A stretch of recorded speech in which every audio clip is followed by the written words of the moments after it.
Birçok işlere yarar. Bir kalem, bir de kağıt.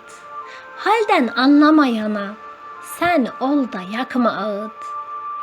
Biz neleri gördük, yine ders alamadık. Kuruyan ekmeğimize soğan olurdu katık. Sevgimizi anlayanlar azaldı. Sorarım ömrümüzden acep kaç sayfa kaldı. Bir kağıt, bir de kalem, birçok işlere yarar. Saygıdan mahrum ömür, inan her canı yorar.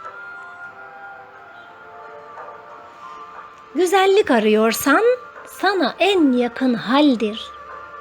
Duyar ama duymuyor, sanma kulağı laldir.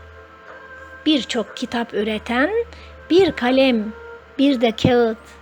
Halden anlamayana sen ol da yakma ağıt. İsmet senin kalemin bir usta değil çırak. Hayli kısacık yollar, nedense olur Irak.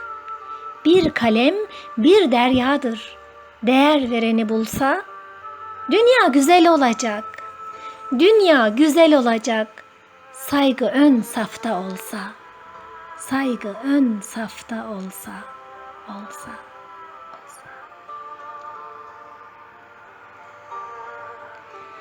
Şiir İsmet Gür.